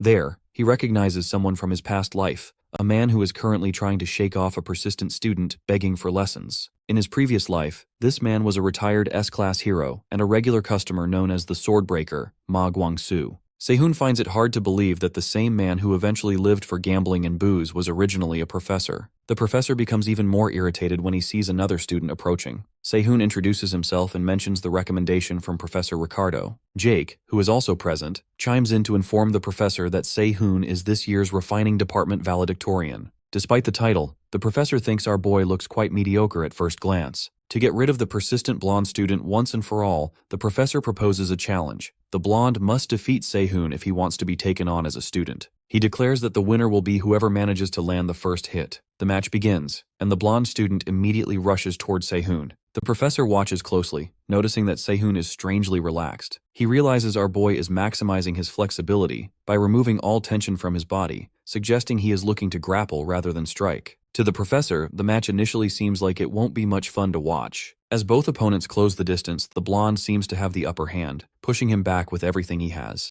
However, our hero is a step ahead. He activates the explosive ring to manipulate gravity at the crucial moment. In the blink of an eye, Sehoon falls back, but as the blonde lunges over him, he finds himself stunned. Sehoon manages to bruise the student's nose in the scramble and coolly asks if he was perhaps a bit too fast for him. The professor remains speechless after witnessing the attack. Once he finds his voice, he tells them that the demonstration is over, noting that he can't possibly teach Jake since the boy failed. However, Sehoon, ever the cocky one, points out that since he was the one who defeated Jake, the professor is now obligated to teach the blonde. This force play makes the instructor admit that it's truly pathetic for the Akar Kuf valedictorian to be bested by a blacksmith. Grumpily, he agrees to teach Jake and promises to send a schedule later, which somehow brightens his face despite the loss. After the boy thanks him, the professor shoos him out so he can speak with Sehoon alone. Once they are solo, the professor demands to see the same technique Sehoon showed Professor Ricardo. He rushes forward and swings his sword, but in a heartbeat, the professor disarms him. He explains that the technique is the first sight kill. It has great potential, but Sehoon's execution is so crude that it's useless against a real swordsman. He even claims he would break the bones of the person who created such a skill. having no idea that Professor is technically the one who will create it in the future. Regardless, he offers to help Sehoon build a proper physical foundation to support such a skill. Our boy is officially enrolled in his class and dismissed. As he leaves, the professor can't help but think the boy thinks a bit too highly of himself. Outside, Jake catches up to him and hands him an invitation, the very same one Erica wanted him to have. It's an invite to Noblesse, a prestigious gathering for cadets from elite families. Sehoon is hesitant, but Jake insists it's a token of gratitude for helping him get accepted by the professor. On his way back to his department, Sehoon calculates his schedule. With minors in barrier composition and body control, he decides he needs one more minor from his own department. He weighs his options between alchemy and enchanting. Just then, a new character appears, a girl with starry eyes who is absolutely enamored with his bracelet. She excitedly asks if he made it, and when he confirms, she begs to add an enchantment to it. In that moment, a bond forms with the girl, Leah Claudel. In the past life, she was a genius who raised an armaments grade by 2 whole ranks by her enchantment. She eventually shattered the entire enchanting industry. She nearly shrieks when she realizes the bracelet is made from heavy ink rock. They settle down so she can inspect it, and she starts rambling about which formulas to use. The problem is she wants to add too many. The material's compatibility is just too good to pass up. Hearing her passion, Sehoon decides to leave the item with her, since he already has a replacement in hand. She is amazed by his trust, and they formally exchange introductions. She's a third-year senior from the enchantment department. Their conversation is cut short when one of Erica's lackeys arrives, demanding a word with our boy. Leah tries to protest the interruption, but Sehoon stops her, telling the guy to say whatever he has to say right there while he finishes his coffee. The man demands that he apologize to Erica for his rudeness in tearing up her invitation. Sehoon reminds him that Erica herself was the one who asked him to tear it. The lackey admits that's true, but argues that our boy shouldn't have accepted the new invitation from Jake. Frustrated, Sehoon asks if Erica actually sent him, but it's clear the guy is acting on his own. Leah steps in to put him in his place, pointing out that everyone knows he's just a servant to the young master of the Inoue family. Infuriated, the man triggers an illusion spell, warping the surroundings and growling that there are many people in Babel far superior to the two of them. Sehoon points out that the man must be talking about himself, which only fuels the lackey's anger. In response, the man sends a swarm of illusionary beasts charging toward them. Instead of flinching, Sehoon holds his ground. He realizes these beasts aren't made of pure mana. He correctly guesses that the man is using a feather as a medium to anchor the illusion. Terrified that his secret is out, the man watches as Sehoon easily snatches his dagger. Using the bond imprint of the gluttony iron, Sehoon has the metal consume the dagger entirely. The lackey lets out a horrified shriek as his 1,000,001 weapon vanishes into thin air. Sehoon doesn't stop there. He activates his explosive ring, rushes the man in a blur, and lands a heavy punch that ends the confrontation. With the nuisance out of the way, he turns back to Leah and asks which lecture in the enchantment department she would recommend. Excited by the prospect, she suggests he take ancient enchantment, mentioning that she's currently taking the class herself. The lackey flees from Sehoon only to run straight into Erica. She cold-bloodedly demands to see his dagger. When she takes the weapon, she strictly instructs him not to report the incident to her brother, stating she will handle the matter with the family head herself. Inspecting the blade, she notes the anti-theft enchantment and wonders if Sehoon created a counter-skill based on her own and the professor's barrier magic. She rates his smithing aptitude as potentially higher than S grade, but seeing his grasp of magic, she realizes his magical aptitude needs to be adjusted to at least A level. Meanwhile, back at his class, Sehoon receives a notification that he has established a bond with Erica. He wonders if she witnessed his lopsided fight with her servant. Since he stole the formula from the lackey's dagger during the extraction, he has already created several replicas that can serve as compensation. While he can't use them yet, he plans to combine them with the black spirit thread. Now he finds himself bored during a lecture, as he already knows everything Professor Kim is teaching. Eventually, the professor moves to the practical portion of the class. He places metal bricks before the students, explaining that while the material is the same, they can change its form depending on the mana arrangement. He demonstrates the deformation of iron, explaining that mastering this versatility is what determines a blacksmith's skill. He emphasizes that they must grasp the true potential of the metal they handle. Assistant Han distributes the ingots, and Kim tasks the students with their first exercise: manipulate the mana arrangements to create a simple scratch. He warns them to be careful, as the ingots are highly sensitive. Sehoon observes the lecture and realizes the professor hasn't rejected the potential of magic smithing yet. The students are given 10 minutes. Most of them panic as their ingots are not snapping back to their original shapes. Only Hans and Sehoon succeed. Hans is brimming with confidence, certain that his speed and competence match Sehoon's. He's thrilled when he finishes the next step before Sehoon, but his joy is short-lived. Professor Kim demands that Hans return his ingot to its original form because the mana arrangement is completely ruined. The metal can't withstand the deformation because the processing method was wrong from the start. The blonde is stunned, arguing that he followed the instructions perfectly. Kim reminds him that he failed to grasp the metal's potential. If he can't restore the arrangement, the equipment is just deteriorating, not deforming. While Hans is forced to restart, he notices Sehoon spacing out and assumes his rival messed up. At that exact moment, the said rival completes his own arrangements. Professor Kim is so stunned he asks him to demonstrate the deformation again. Sehoon haughtily replies that it's only possible because these ingots are specially adjusted for cadets, and he couldn't pull this off with regular iron. Kim reluctantly agrees, but his mind wanders to the saint of the holy fire, Lee Kensei, the greatest blacksmith and creator of the deformation formula. He wonders if Sehoon has found an entirely different way to achieve the same results. After class is dismissed, Kim stops him and gives him a crimson fire jade as an admission gift. He explains that by absorbing its essence, Sehoon can permanently strengthen his crimson flame. Sehoon thanks him, and the professor then suggests he take a specific minor, Armament Fundamentals, he is giving classes of. This class boasts the largest budget at Babel. Sehoon reflects on his past life, realizing he never even heard Professor Kim's name back then. He wonders if the man met a tragic end in the original timeline, but notes that in this life, things are definitely taking a much more high-profile turn. He then decides to take the course. The professor reminds him that he's already stacked with minor subjects, but eventually agrees, noting that this will bring his total to 4. As they shake hands, Sehoon takes advantage of the physical contact once more, using bond extraction to pull flame-bearing iron directly from the professor. Later, back at his place, Sehoon reflects on his unique ability. If he can extract metal from a person, it implies he has the capability to forge and process a human body as well. Normally, having multiple mana attributes is dangerous because they clash within the body, which is why blacksmiths are usually advised to stick to one. However, Sehoon is a different case. By allowing his internal mana, the kind usually used to block out heat, to deplete, his body naturally begins to draw in the essence of the crimson flame. He realizes that to master this, he needs to construct a mana circuit inside himself specifically for that flame. He begins the grueling process of smithing his own internal energy. As he succeeds, his attribute mana strengthens, and his crimson flame jumps from F to E+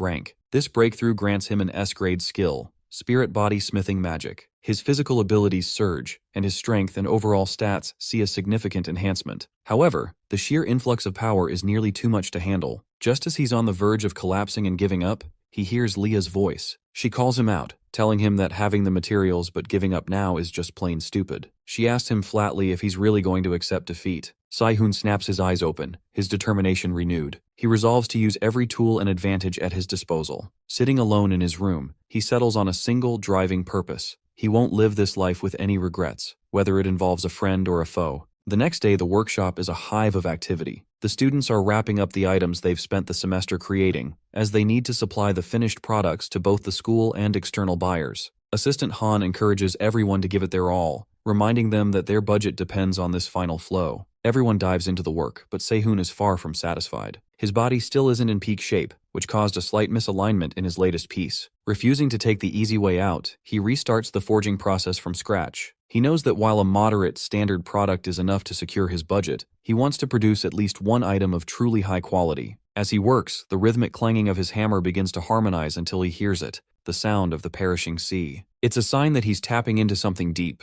When he finishes, the blade doesn't just have temporary sharpness. A permanent edge is engraved into the very body of the metal. He has successfully created the White Light longsword, and in doing so, he unlocks the C-grade White Light style skill. Even though he used regular iron, his pre-regression skills are clearly starting to surface. While he admires his work, many of his fellow students are struggling to produce anything even remotely decent. On Saturday morning, Sehoon meets up with Leia. He's curious to see her basic enchanting skills in action, so she leads him to a secluded workplace tucked away in the Akar Kuf district. They eventually arrive at a hardware store owned by an old woman named Helena. The moment they step inside, Helena shouts at Leah, immediately asking if Sehoon is her boyfriend. When Leah introduces him as the refining department's valedictorian, the grandma scoffs, remarking that the academy must have lowered its standards to accept such a soft-looking guy. The old lady then turns her anger back to Leah, pointing out the massive pile of work that has accumulated. As Sehoon looks around the shop, he admires Helena's hidden skill, but wonders why someone of her caliber is running a simple hardware store in a place like this. Leah admits the workload is heavy and shows Sehoon her enchantment palette and the powders she makes by grinding magic stones. He watches as she handles more than the basic 8 colors with incredible diversity. When he asks if she can restore damaged enchantment formulas using only her palette, she confirms it. She explains that this is how she earns money, by rebirthing enchantments without having to worry about high material costs. Watching her work, Sehoon realizes that the nerd didn't miss out on being valedictorian because of a lack of talent. She's just so immersed in the joy of her craft that she doesn't care about titles or rankings. While exploring the shop, Sehoon's eyes catch a specific whetstone that resonates with mana to grant special effects. He's itching to test himself, especially since he just engraved the white light for the first time in this life. His thoughts are interrupted by Helena, who urges him to pick something from the junk pile and get to work. Sehoon finds a worn-down knife. The edge is dull, but he notices the axis isn't twisted, which tells him this blade belonged to someone who truly knew how to handle a sword. He decides to use the high-quality whetstone to sharpen the edge to its absolute limit. As he begins the delicate process, the precision of his movements makes Helena pause, wondering if this kid is really just a freshman. As the morning goes on, the nerdy girl finishes her own task and notices Helena is completely mesmerized by Sehoon's work. She teases the old woman, suggesting she was looking for a mistake to criticize, but ended up getting a lesson herself. The comment earns the girl a swift, playful smack from the grandma. Sehoon finally finishes and hands over the knife, though he promises he'll do an even better job next time. Helena promptly shoos both of them out of the shop, acting like they're in the way. A moment later, her brother walks in to pick up his knife, mentioning that he's been swamped with orders at his restaurant. Helena isn't shy about her disapproval, grumbling that the man should be a professor in the combat department instead of a restaurant owner. When the man inspects his knife, he stops dead. He asks Helena if she sharpened it herself, or if one of her assistants finally leveled up, but she surprises him by revealing that a mere freshman did the work. After analyzing the terrifyingly sharp edge and the skill behind it, the man is left wondering just who this mysterious student actually is. While heading back, Sehoon and Leia discuss Helena's history. Leia explains that the old woman is actually a retired professor from the refining department who opened her shop in a Kharkov after leaving the academy. Sehoon wonders about the story behind her departure, especially since he remembers that the refining department was the weakest in Babel during his past life. He notes that this isn't a detail he should overlook. Leia shyly asks for his opinion on her enchanting. He praises her fundamentals as being flawless, but just as she starts to boast, he shuts her down by calling her narrow-minded. He points out that despite her vast knowledge of various methods, she never actually attempts them. She is taken aback, but he emphasizes that she is one of those people who knows the theory, but lacks the creative courage to execute it. He tells her that a creator's imagination is their greatest weapon, but she has been suppressing hers. When she protests that she obviously understands her craft, Sehoon decides to show her a trick. He uses an analogy. If she needs to place a stone beneath the water's surface, creating the stone is smithing, but carving the image of that submerged stone onto the water's surface is enchanting. Enchantment, he explains, exists in the nature of a dream. He draws his crimson flame and shows her the dagger. Leia is awestruck to see that the reinforcement isn't just on the surface but is engraved beneath the metal. He suggests she try double layering her enchantments if a single one isn't enough. He demonstrates by throwing a knife, explaining how the sharpness flows along the current of the crimson flame. Though his own enchanting is technically imperfect, he places his trust in Leia, knowing that geniuses like her always find a way once they are shown the path. Convinced and inspired, she asks to keep the dagger so she can rework it properly. Sehoon agrees and even hands over the other daggers he's been working on. As she happily thanks him, Sehoon successfully extracts a bond stone from her without her realizing it. Later, our boy heads toward the martial arts hall, wondering if he'll encounter Mad Dog during today's match. He also can't help but wonder why Erica is currently clinging to his back. He asks if she'll give him some space if he tries to shoo her away, and she agrees to give him a little bit of room. Having no other choice, he lets her tag along. During the walk, he manages to extract a bond stone from her touch. Erica's S-grade social link stone contains compressed, tuned mana that can adjust disorganized internal mana arrangements when mixed with minerals. Meanwhile, the bond stone he took from Leia is the top-level complex blast bloom, which acts as a powerful amplifier to push the potential of mixed minerals to their absolute limit. They finally arrive at the martial arts hall, where the commentator introduces herself as the youngest professor at Babel, Ran Feng. Ran Feng introduces the heavy hitters, and the crowd goes wild. First up is the heiress of the Myers family, a fourth-year valedictorian from a Kharkov. She's an absolute monster in combat with an A-class superhuman martial art. This is Arya Myers, the sword saint who eventually conquers the Tower of Heroes in the future. Then comes the successor of the Flame Wheel Amber Spear and the third-year valedictorian,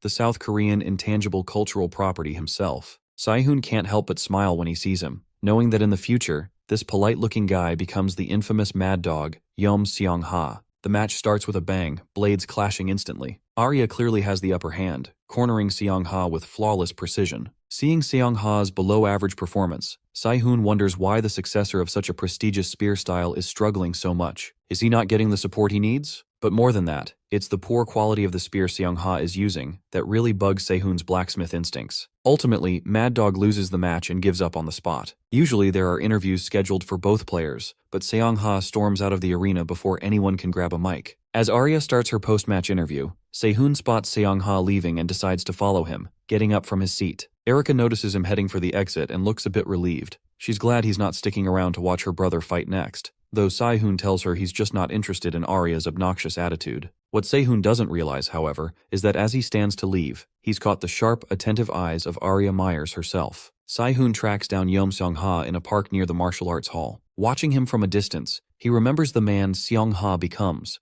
the Mad Dog, who served as the backbone of the Death Squad, eventually throwing his life away to take down the demon god of the Sea of Extinction. Right now, Seong-ha isn't nearly as twisted as he was in the future, so Sehoon figures extracting a bond stone will be a lot easier if he plays his cards right. Seong-ha notices him immediately. He recognizes him from the audience and admits the kid has a talent for tracking people, but his mood is dark. He demands to know why our boy is following him. Sehoon tries to keep things friendly, but Seong-ha isn't having it, sternly telling him to get lost. When our boy persists, the Mad Dog snaps, declaring how much he hates weaklings who think they're on his level just because they have a little bit of skill. Compared to the terrifying version of the man our hero knew in his past life, this behavior actually feels somewhat polite. Realizing words won't work, Sehoon activates his Crimson Flame. The sight of him standing his ground infuriates Seong-ha, especially when our boy taunts him, suggesting that Seong-ha will be the one responsible for ending the legacy of the Flame Wheel Ember Spear. Seeing red, Seong-ha rushes forward with a punch meant to end the conversation. But just as the blow is about to land, our hero activates Bond Imprint, Gluttony Iron, which allows him to deflect the massive force of the strike. Seong-ha is shocked. He finally acknowledges that Sehoon, as a department valedictorian, actually has the right to stand before him, but he can't let the insult slide. He charges again, intending to show the true power of the Ember Wheel. The next second, Seong-ha freezes in sheer confusion. The ember that should belong solely to his family's technique is suddenly flickering in Sehoon's hand. Dread washes over him as he realizes Sehoon didn't just block the attack, he dismantled the formula and stole it. He attacks again in a blind rage, but Sehoon dodges effortlessly. He knows Seong-ha is on the verge of losing control. In the future, the Flameflower hate incident happened precisely because of this unstable attitude. However, the effect of the Gluttony Iron wears off, and his body starts to buckle under the strain. He knows he needs to finish this to secure the bond, but he can't do it peacefully. He has to smash Seong-ha's pride to reach him. Just as he prepares his next move, a hand catches Seong-ha's fist in midair. It isn't our hero. It's Jake, who has jumped in to interrupt the brawl. Jake handles the situation quickly. While Seong-ha tells them both to get lost, Jake practically drags our boy away from the scene. Once they're gone, Seong-ha is left alone in the park, lamenting the fact that he just picked a fight with a junior and threw a punch that could have tarnished the reputation of the Flame Wheel Ember Spear and brought shame to his master. On the way, Jake continues to reprimand Sehoon for picking a fight with a senior, pointing out that challenging someone like Yeom Seong-ha is a literal death wish. Our hero just shrugs it off, nonchalantly answering that he wasn't really fighting him, he was just threatening him. Internally, he is already analyzing the notification that he has established a bond with Seong-ha. He knows he can extract a bond stone whenever the right opportunity pops up, but he realizes there is a slight problem. Compared to the terrifying, battle-hardened Mad Dog from his future memories, the current Seong-ha is much softer. This difference in personality means the bond stone's effect might be weaker or different than expected. To get the high-grade power he needs, Sehoon realizes he has to find a way to level up his bond with the future Mad Dog. Trying to change the subject, Sehoon turns to his blonde Yearmeste and asks how his hand is holding up after stopping Mad Dog's punch. Jake beams, happily boasting that his hand is as tough as iron. Jake, however, isn't easily distracted. He is still sweating over what Sehoon said earlier about his sister. Knowing Arya is Jake's sister, Sehoon doesn't sugarcoat it. He tells Jake flat out that she is stuck up. This sends a look of pure horror across the boy's face as he realizes just how much trouble Sehoon is in,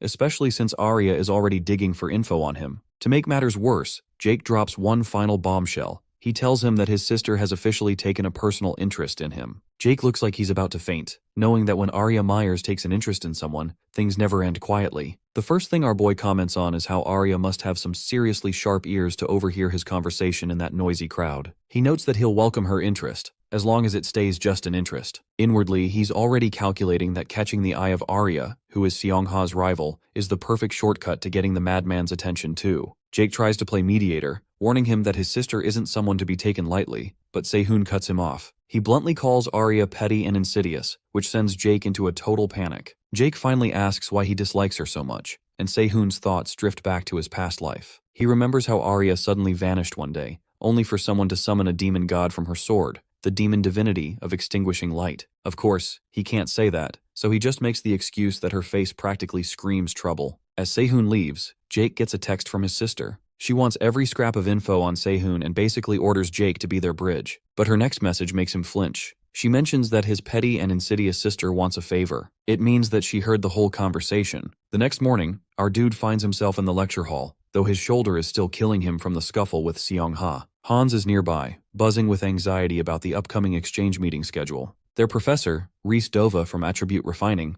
arrives to take charge of the major classes. The students are visibly miserable because the guy is a notorious lunatic. Before starting, the professor begins handing out the results of their major refining assignments and their budgets for the next semester. One by one, students collect theirs, and Sehoon is left for last. The whole class is dying to know what his budget looks like, but the professor drops a bombshell. His budget isn't released yet because his submission was so high quality that they've decided to enter it into the second-year public auction first. They'll finalize his funding after that. Sehoon initially suspects this is Michael's handiwork, but he quickly brushes that off. He figures if there were actually a problem, Professor Kim would have stepped in by now. So he decides to let the budget situation go for now and focuses on the class. Professor Reese Dova kicks off his lecture on residual mana, and the room goes quiet when Yum Sung-ha walks in as a volunteer assistant. The freshmen are stunned to see a famous third-year valedictorian in their midst. The professor explains that residual mana in armaments is usually split into two categories, the basic charging type and the independent type, which can generate its own mana or pull it from the atmosphere. Since independent types are incredibly difficult to craft, the professor announces they'll be practicing the charging type today. He signals Seong-ha to demonstrate, adding that fire attribute mana is notoriously volatile and hard to stabilize as residual energy. However, if a smith can suppress that wild nature, the heat retention is second to none. Everyone watches in awe as Seong-ha effortlessly handles his flame wheel ember spears, showcasing a level of control that seems impossible. The professor ends the theory segment by assigning them to create an item using fire attribute charging residual mana with a flame wheel theme. He tells everyone to change and meet in the refining room. As the students head out, several try to butter up Seong-ha, but he snaps at them to get lost. Once the room is empty, he addresses our boy and demands to know exactly what the kid has figured out about him. Our dude drops a dark clinical evaluation that leaves Seong-ha reeling. He explains that the true power of the flame wheel style is measured by how many wheels a practitioner can manifest, noting that the sect leader, Lee Wanryong, can famously create 8. He then points out that while Seong-ha can handle 6 and is currently pushing for a 7th, he's hitting a wall where he won't be able to maintain them much longer. Seong-ha is visibly shaken because he hasn't even shared this struggle with his own master. Sehoon explains that because he also possesses a fire attribute, he could feel that Seong-ha's flames were off. Instead of properly detonating the power, he's just letting the energy bleed away haphazardly. Realizing Sehoon sees a solution he can't find himself, Seong-ha demands to know the price for his help. Our boy doesn't hesitate and lays out 2 conditions. First, Seong-ha must pay a fair price for every piece of advice or assistance he receives. Second, he must consult Sehoon whenever he has a difficult decision to make. He tells him that he wants an answer before they step into the refining room. After a short, tense silence, the Mad Dog agrees to the deal, provided that Sehoon can actually show him some tangible proof of his skill during the practical assignment. Sehoon is ready to deliver the proof Seong-ha demands during the afternoon smithing workshop. As he works, a wave of murmurs ripples through the other students because he is crafting completely without a blueprint. They watch with skepticism as he mixes fire attribute and dark attribute ores in a 7.3 ratio, gossiping that he is recklessly wasting materials and that the opposing mana will simply dissipate into nothing. Sehoon is far too immersed in his work to care about the noise. He waits until the heat reaches the point where the attribute mana begins to leak out, then pulls off his gloves. It is time for thermal substitution. He simultaneously controls the flames and his own mana to lock the attributes into the metal. Watching from the sidelines, Professor Dova finally realizes why the school is so obsessed with Sehoon's auction submission. The kid is already mastering thermal substitution as a mere freshman. While it looks like a standard procedure to the untrained eye, Seong-ha notices the subtle genius behind it. Our boy is placing the fire mana on the inside and the dark mana on the outside, creating a perfect balance that allows a flawless mana circle to be drawn. This hits home for Seong-ha, who has always viewed his own dark mana attribute as a forbidden hindrance to his flame wheel style. Seeing this method, he realizes he might finally be able to integrate his dark mana rather than fighting it. However, when Seong-ha tries the method himself after class, things go sideways. He manages to create a black flame wheel, but his power drops to the 5th wheel, leaving him without the strength for a 6th. Our guy notes that while these black flames are technically stronger than 7 regular wheels, however, the problem is that Flameflower Fate evaluation is coming up. If Seongha falls below 6 wheels, he loses his position as a successor. Seongha is frustrated because he still can't fully control the dark mana, and the instructor arrives tomorrow. Desperate to keep his rank, he tells him that he will do anything to secure his position. At that moment, Sehoon extracts a bond stone, the red resonant black stone. This unique ore allows fire and dark mana to coexist by making their clashing wavelengths resonate instead. To execute the plan, Seongha takes Sehoon to a high-security private training room in a car Kuf. They adjust the room's environment to mimic the Flameflower Gate so Sehoon can forge the perfect training tools. Using the bond stone he just took from Seongha, our boy divides it and embeds a piece into each of 2 separate spears. Seongha isn't thrilled about dual wielding, especially since managing 1 spear is already a challenge, but our hero explains that 2 spears are the only way to properly balance his 2 conflicting mana attributes. To make this work, he further explains that Seongha needs to manifest a flame wheel with his left hand while simultaneously releasing dark attribute mana with his right. As the Mad Dog starts practicing, he immediately hits a snag. Our boy points out that Seongha is unconsciously letting dark mana leak into his left hand. It's a natural side effect of having multiple mana types, but in Seongha's case, the energy is a mess because he spent years trying to suppress the dark attribute. Sehoon explains that if he can just get used to handling both simultaneously, reaching the 6-wheel mark will become easy. To speed up the process, he has Seongha wear a specialized bracelet to help stabilize the flow. After 3 hours of grueling training, the Mad Dog finally starts adapting. This technique is actually something his future self created, so it fits him perfectly. Sehoon watches intently, analyzing every detail: the breathing patterns, the muscle movements, the shift in gravity, and the specific wavelength of mana as it circulates through the body before being released at the tip of the spear. Seongha eventually notices the staring and asks what he's doing. Our boy nonchalantly explains that he is simply collecting data to forge a weapon for him. He reminds Seongha that he still has an assignment to submit, so he should not keep his hope up. But the Mad Dog admits he doesn't expect much from a first year's work. The conversation eventually shifts why Seongha is so desperate to stay a successor. He admits it's because it is his master's wish.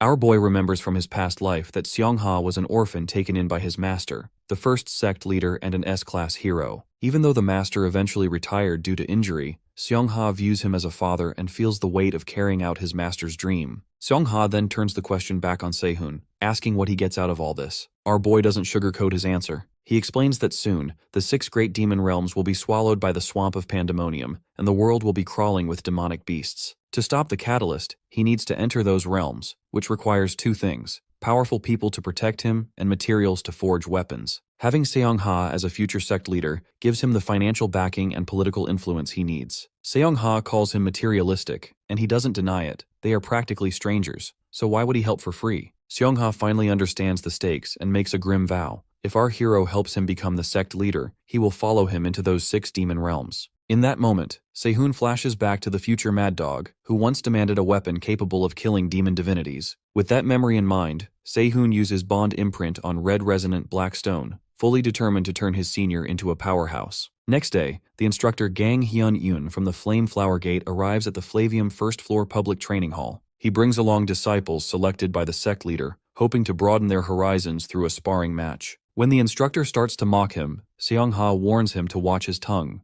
The Sly Man offers a fake apology and asks to proceed with the skill assessment, but the Mad Dog throws a curveball. He demands a promotion test for the 7th wheel. The instructor is taken aback. In his eyes, Seongha is nothing but a fool trying to squat on the sect leader's seat through sheer effort alone. He recalls the sect leader's orders to deal with him if he ever tries to challenge the 7th wheel. With a greasy smile, he tries to stall, but Seongha darkly asks if he's too afraid of losing his instructor position to take the challenge. Finally, they agree to a domain sparring match, a straightforward contest of strength where the stronger flame wheel wins. Seongha needs at least a win or a draw to secure the promotion. As he steps up, the instructor mocks the crude-looking short spears in his hands. He reminds Seongha that using dark attributes is strictly forbidden since he can't control them, and they won't be recognized as true flame wheels. But Seongha ignores him and successfully manifests the 7th wheel, seamlessly blending both attributes. The instructor remains cocky, claiming Seongha will regret this as he starts up his own wheels. But a second later, a massive explosion rocks the hall. A dark flame dragon rips through the instructor's wheels, completely shredding them. The force is so overwhelming that the instructor's own spear snaps, leaving him utterly defeated. With the instructor gone, Seongha's promotion ceremony is set. He'll soon be recognized as an instructor and the official successor. When Sehoon asks what it takes to actually become the sect leader, he explains the two conditions. First, he must reach the 8th wheel. Second, he needs the consent of the majority of the instructors. Since that consent usually comes through official and brutal sparring matches, it won't be easy.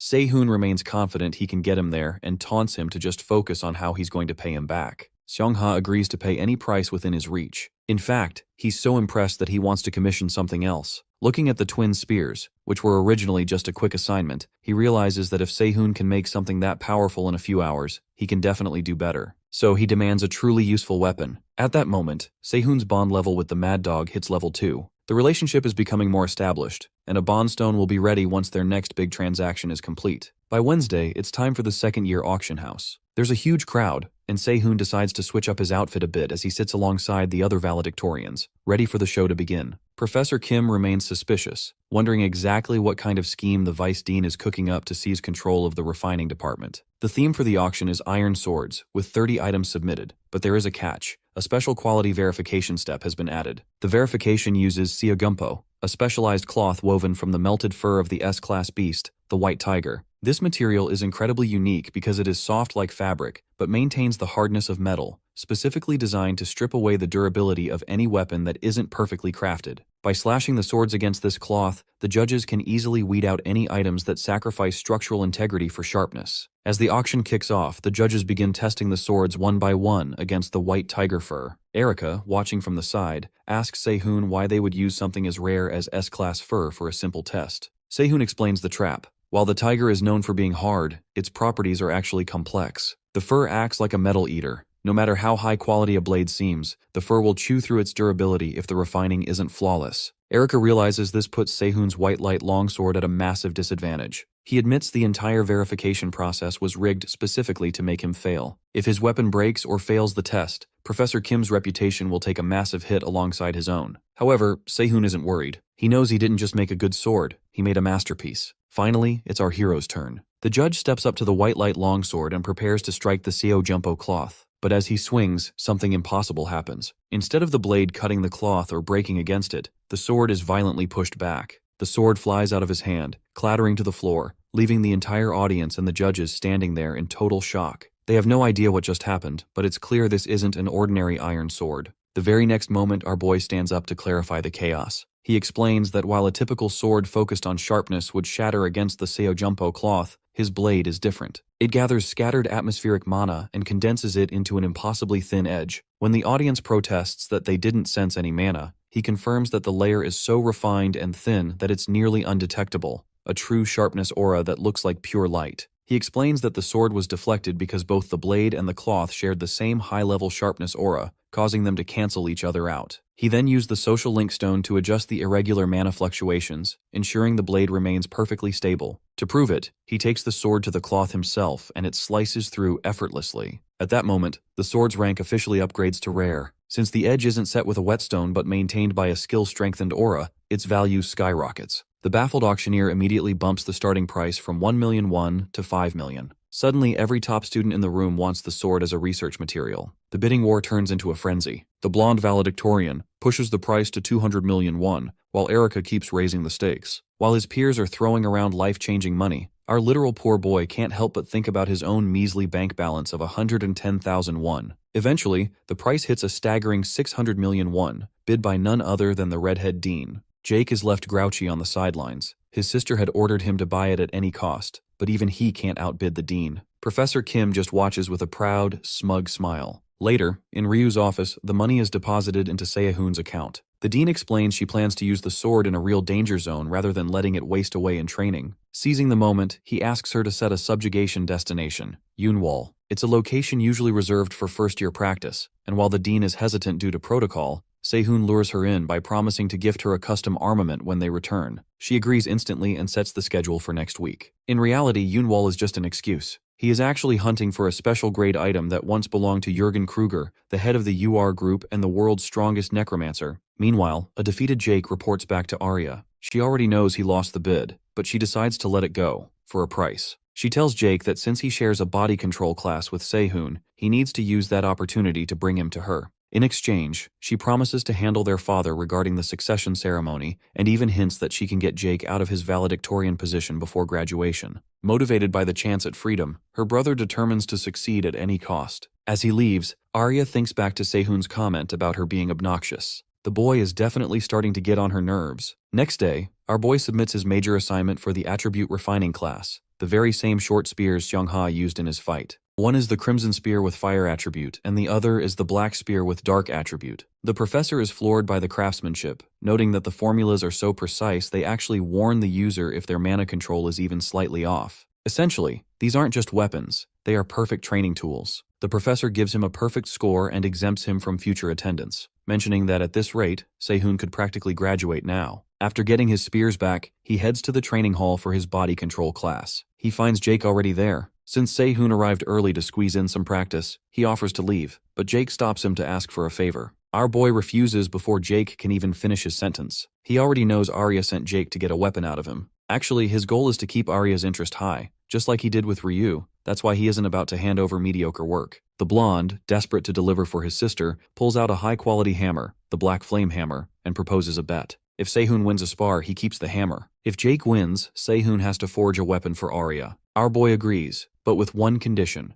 Jake must not mention his sister's name for a full month, and he has to let her know about this silence as well. With the stakes set, our boy readies his 2 new spears. Jake isn't planning on being caught off guard like last time. He decides to go all out from the start, compressing a massive amount of mana into his fist. The same overwhelming power he used to stop Xiongha's punch the other day. Seeing this, our guy deactivates his social link stone and activates Gluttony Iron through his bond imprint skill. Jake notices Sehoon's fluid stance and wonders if being a blacksmith gives him a natural perk for handling various weapons. However, the blonde remains confident. He doesn't believe Sehoon can beat him just by being familiar with a weapon. He rushes in, fist ready to end it, but is completely baffled when Sehoon effortlessly steps back and dodges. Then, Sehoon initiates the Flame Wheel Ember Spear technique, which sends a shockwave of fear through Jake. In his past life, our dude spent a lot of time talking with one of the dogs just to build a bond strong enough to get a high-level stone. During that time, he learned the secret technique the creator never passed down to anyone. Even though what Sehoon is doing now is just a crude imitation, it's more than enough to dominate. Sehoon arches forward with his spear, forcing Jake to back away in terror. Jake realizes he's being dragged around by Sehoon's flow, but he also knows Sehoon's physical stats are being propped up by skills. He decides his only chance is to dodge and wait for the skill's duration to wear off so he can turn the tables. On the other hand, Sehoon sees right through Jake's strategy to stall. Knowing he can't win a long game of attrition, he decides to end it quickly by activating Explosive Ring, drawing massive power from the bond stone in his bracelet. Jake is terrified as a torrent of crimson flames rushes toward him, realizing the intensity of the mana Sehoon is now channeling. Feeling the pressure, Jake stops holding back. He manifests the Meyer-style formless sword, using blue axis and light thread simultaneously to launch a high-speed counterattack with his bare hands. Our boy meets him head-on with the Flame Wheel Ember Spear, First Revision, Eclipse Crescent. Initially, he planned to take it easy, but seeing Jake use a high-level sword art without an actual blade forces him to use every ounce of his skill to secure the win. The two powers clash in a blinding explosion of mana. When the dust finally settles, the two boys are at each other's throats in a perfect stalemate. Jake's fist is a mere millimeter away from Sehoon's face, while his spear tip is pressed firmly against Jake's neck. Jake goes quiet for a moment before finally admitting his loss. After Jake admits his defeat, both boys cool down, and the first thing Sehoon suggests is that they call the match a tie. Jake refuses, arguing that since he used a near-fatal skill, it counts as a loss for the blonde. Frustrated, Jake loudly curses his inability to use a sword. Our boy has already noticed the problem. Despite Myers' legendary reputation in swordsmanship, Jake can't use a blade because he ends up shattering every weapon he touches, even those with hero-grade durability. To diagnose the issue, Sehoon asks Jake to hold out his right hand, relax, and keep his mana still. While Jake wonders what's going on, he freaks out when Sehoon suddenly strikes his palm with a hammer. Through this, our boy concludes that the problem is alteration rather than simple material reinforcement. With a groan, Jake demands an explanation. To his surprise, Sehoon promises to forge a sword specifically for him. At that moment, he also extracts a bond stone from Jake, which is a high-grade compression stone of superior quality. It's perfect for compressing absorbed mana, though it usually breaks if the density exceeds its durability. Sehoon promises to make a sword that won't break under that pressure. Meanwhile, their teacher, who has been eavesdropping, establishes a bond with our boy as well. As Jake steps out, the professor demands a private word. He's suspicious of how Sehoon, who is supposedly just a blacksmith, is suddenly so proficient with a spear. He demands an explanation for his suspiciously perfect stance. Sehoon pulls out Erica's link stone and explains it as a simple buff skill that allows his muscles to mimic another person's body. He demonstrates the skill, noting that the physical strain is immense because it forces the movements onto his body. The professor realizes this is observation mimicry and apologizes for his suspicion.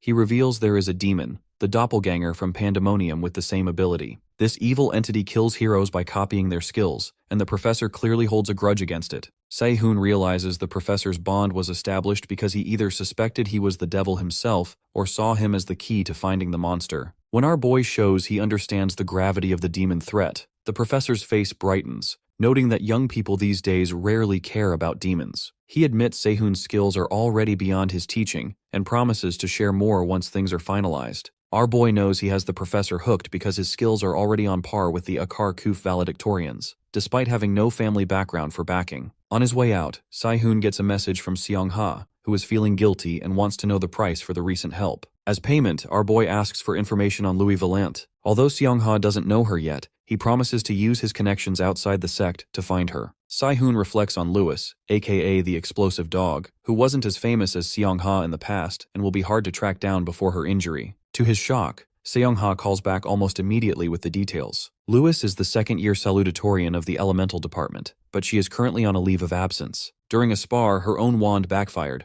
permanently damaging her mana circuits. She is undergoing rehabilitation at the Ear General Hospital, but there's no improvement. This shocks Sehoon. If she's already injured, she's likely already becoming the explosive dog. Just then, Jake catches up to Sehoon, buzzing with questions about his new sword. Taking advantage of the timing, our boy shows him the culprit behind Louis's faulty wand. The names involved are the Kruger and Barmet families, in-laws and members of the elite noblesse network. As the price for the unbreakable sword, Sehoon demands that Jake investigate both families for him. Sehoon tells him it will take about a week to finish the blade. The blonde is so hyped that he excitedly offers to do absolutely anything in exchange for a sword that actually works for him. But his excitement turns to pure shock when Sehoon gives his first order. He wants Jake to break his arm as cleanly as possible. It turns out this is all part of our hero's plan to secure an admission into the Ur General Hospital. To get close to his target, he needs a reason to be there, and a cleanly broken arm is the perfect ticket in. The scene shifts to the hospital, where the staff watches with bated breath as Louis Valente stubbornly attempts to practice her magic. She tries to manifest a lava bullet, but her injury flares up, causing agonizing pain. She groans, but her eyes widen with horror as she hears the doctors confirm the mana backflow phenomenon. The sound triggers a flashback to the exact moment she received her life-altering injury. The lead doctor immediately orders the experiment to stop and tells the staff to administer mana neutralizers. Louis tries to bargain, desperately requesting a short break before resuming. However, the doctor is firm. Due to her deteriorating condition, he limits her rehabilitation to only 50 attempts a day and demotes her to practicing only beginner-level magic. The news horrifies her. For a salutatorian, being relegated to the basics feels like a death sentence for her career. Panic sets in. She begs her doctor for one more chance, but her desperation causes her mana to leak out of her system uncontrollably. The staff, seeing her spiral, prepares a tranquilizer to subdue her. She rushes toward the doctor, screaming that she can still do it, but a staff member is faster, plunging a tranquilizer injection into her and finally silencing her. Later, she wakes up alone and curses the desperation that cost her a chance at the experiment. She decides to take matters into her own hands. If the official medical route isn't working, she has to find another way through meditation or physical exercise. Just as she prepares to move, someone pokes her in the head. She looks up to see R standing there, his arm in a cast, right where he wanted to be. We were right. He injured himself on purpose just to cross paths with Louis at the hospital. The scene flashes back to his past life, back to the first time they ever met when half of the city was burning down. They happened to be in the same building when an emergency air raid alert went off, forcing everyone to evacuate. Sehoon barely made it out alive, but as he fled, he caught the eyes of Louis. Back then, she assumed he was one of the masterminds behind the chaos, judging by his A-rank status. In the present, Sehoon snaps her back to reality by repeating the very question she's thinking, what is she looking at? Louis gets instantly infuriated, demanding an apology for him bumping into her, but she's currently too weak to put up much of a fight. Our hero decides to play the gentleman, offering to either escort her back to her room or call a nurse. The second option is a non-starter for her. If she gets caught out of bed, the staff will lock her down for good. She reluctantly lets him help her back to her room, cursing her own weakness for not being able to handle a random guy with a broken arm. Once inside, he helps her find the inhaler buried in her drawer. She takes a hit and finally feels some relief. However, our boy isn't just watching her breathe, he's watching her mana. As he tracks the flow of energy during her inhalation, he realizes something is terribly wrong. He shocks her by claiming that instead of actually treating her, that inhaler is making her condition worse and tearing up her throat. Louise freezes, stunned that a stranger making such bold statement. The next moment, her expression darkens instantly. She demands he repeat himself in a low, dangerous voice, but Sehoon doesn't blink. He doubles down on his claim, right as an announcement blares over the hospital intercom. Sehoon is needed at the second-floor nursing station immediately. Before he ducks out, he gives her one last piece of advice. Stay away from that inhaler. Knowing he's from the refining department only makes her hatred flare. She screams at him to get out, snapping that she doesn't need advice from a lowly blacksmith. It's clear that after her accident, she's developed a deep-seated loathing for anyone associated with forging. Despite the hostility, Sehoon is surprised to see a notification. He's already established a bond with her. The doctor informs him that his clean break requires a week of treatment and another week of rest. With 2 weeks on the clock, our boy already starts plotting. His goal is to heal Lewis's damaged mana circuits, but his first priority is destroying that inhaler, which he knows is actually a mana eroder in disguise. As a first step, he tips off Lewis's doctor, claiming he saw her having a seizure while trying to force her magic. He knows the medical staff will lock her down for her safety, keeping her right where he needs her. The next morning, our boy calls Jake for an update on the two culprits. Jake admits that Lewis's accident smells fishy. He brings up the Ivory Tower, an independent organization that sponsors magic cadets outside the influence of Babel. Its power over students is absolute. It turns out the Ivory Tower was selecting a scholarship student from the second-year class, and Louis was the top competitor. During the selection match, her wand, provided by the Barmet family, exploded. Since the Barmet and Kruger families are in bed together, it's obvious they teamed up to crush her. However, Sehoon is more worried about the inhaler. He asks Jake if there's anything else weird going on. Jake mentions that Professor Charles from the Elemental Department has gone out of her way to sponsor her treatment. On the surface, it looks like a kind teacher helping a student, but Sehoon's gut tells him it's a trap.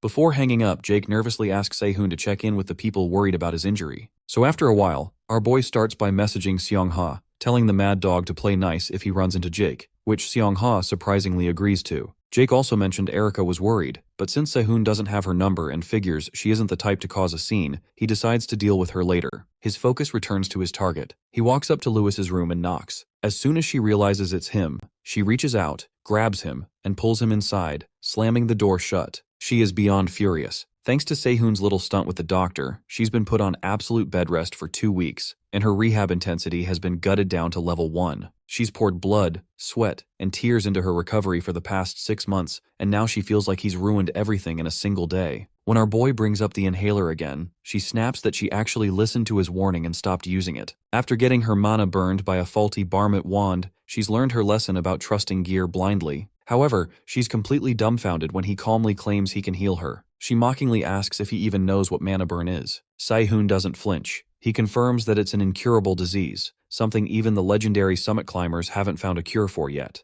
Louis is skeptical but curious enough to hear his theory. He starts with the inhaler, which her professor gave her. Instead of just talking, he decides to show her the truth. Using his divine spirit link, he visualizes her mana circuits. He explains it simply. Her original circuit was built for 110V, but the eroded area in her neck has been artificially spiked to 220V. Her eyes widen in horror as she sees the same volatile mana pattern manifesting in Sehoon's own throat as he demonstrates the effect. He explains that this constant voltage conflict causes a perpetual overload, eventually making it impossible to use mana at all. As the realization sinks in, she flashes back to the moment Professor Charles handed her the inhaler. The professor had promised it would be effective for her wounds, urging her to use it to overcome the mana burn and telling her never to give up, despite the pain. Louis had thanked her back then, feeling grateful for the support. Now, standing in her hospital room with gritted teeth, she finally realizes she's been played from the very beginning. Therefore, she vows to get revenge on the professor, and our boy breathes a sigh of relief as the light of sanity returns to her eyes. He candidly explains that while he can't physically heal her mana wound as a blacksmith, he can recalibrate her mana usage so she can cast magic again. Sensing a catch, Louis asks what he wants in return. Our dude is direct. He wants her to join him in changing the future by exploring the 6 demon realms. She finally smiles and shakes his hand, sealing the deal. Later, our boy hands her a bag of cherries, which leaves her completely baffled. He explains that the pain she feels comes from refined mana passing through the damaged circuit in her neck. Usually a mage must circulate refined mana throughout their entire body to cast, which is why she's stuck. His solution? She needs to bypass that circuit by refining mana directly in her tongue, which is a feat he compares to fitting an elephant in a fridge. Louis doesn't believe she can do it since there are hardly any circuits there, but Sehoon assures her she's the only one who can. In reality, she's the one who invented this method in the past life, earning her the title Explosive Dog. The training is grueling. First, she has to eat a cherry and delicately manipulate the stem using only her tongue and mana. Sehoon pushes her even further, making her clamp a stick between her teeth while shouting difficult sentences, infusing them with mana and raw emotion. After a week of this lunatic training, she is frustrated, feeling like she's only improved her pronunciation rather than her magic. However, she eventually apologizes and wants to proceed. He, on the other hand, finally reveals the secret. This entire process was about refining the mana used for incantation magic. Louis is shocked to listen it. He explains that incantations only need a tiny core of mana and a powerful mental image to manifest. To demonstrate, he forms a simple mana sphere, uses a transformation spell to infuse it with elements, and then uses an accelerate incantation. The sphere becomes so sharp and fast that it shatters the hospital window. Before he can even apologize for the broken glass, he's stunned into silence. Louis has already gripped the concept. She creates her own mana sphere. The next moment, she expands it into a massive, looming orb. Sehoon watches in awe. He's reminded that while magic ignores the laws of the world, a mage with a strong mental image can defy the very laws of magic itself. The explosive dog is overwhelmed by a rush of raw emotion, realizing she can finally use magic without feeling that soul-crushing pain. Our boy gently suggests she cry if she needs to, but she refuses. She isn't wasting tears until she takes her revenge on the people who did this to her. To help her overcome the trauma of her accident, Sehoon pulls out his phone and prepares to stir the pot on the school's community board. Later, at the Ivory Tower mock training grounds, a group of freshmen is struggling to defeat a simple skeleton monster. Watching the pathetic display, the current arc's villain, Gotts, mockingly tells them to get lost. As they flee, he receives a call from Barmet, who tells him to check the latest post on the Tower Cafe board. When he sees it, Gotts explodes in a fit of rage, cursing Louis's name. Louis has posted an open challenge for a duel. The terms are set. 1 week from now, 1 p.m. at the Martial Arts Hall. She publicly mocked him, saying he could decline if he was too scared of getting injured, a polite jab that Gotts knows is a direct insult to his pride. Infuriated, he vows to beat her so badly she'll never stand up again. Back at the hospital, the girl isn't exactly thrilled with the post. She's worried her incantation magic isn't strong enough to take down Gotts in a real duel. For a second, she even suspects Sehoon might be a spy sent by Pierre Barmet, but he calms her down. He explains his strategy that her magic is instinctive and tied to her subconscious, but the accident left her terrified to use it. This duel is the shock therapy she needs to break her trauma. When she worries that losing will only make the trauma worse, Sehoon assures her he has total confidence in her. At that moment, Sehoon extracts a bond stone from her, which turns out to be the Dying Water Stone, a supreme quality material that specializes in amplifying the properties of mana imbued into an ore. It's the perfect component for her new armament. Louis is momentarily relieved until she sees Sehoon put on a glove for her oral examination, which prompts her to start barking profanities at him. Meanwhile, rumors are spreading like wildfire across the campus. People are openly suspecting that Gotts was the mastermind behind Louis' injury, especially since it happened right before the scholarship selection. Gotts is feeling the heat. He's already been reprimanded by his older brother, who told him to clean up his mess. He knows they are secretly enjoying his failure, hoping to use it as an excuse to seize authority over the Ur group affiliations. When Pierre Barmet shows up, Gotts snaps at him. Everyone knows they were behind the plot, and Gotts is pissed because the plan was originally just to get Louis expelled or imprisoned. It was Pierre who changed it to physically injuring her. Pierre offers a shallow apology, but Gotts doesn't want words. He wants a solid plan to secure their positions as successors. Pierre reassures him with a dark tone, promising that he has a perfect way to deal with the situation.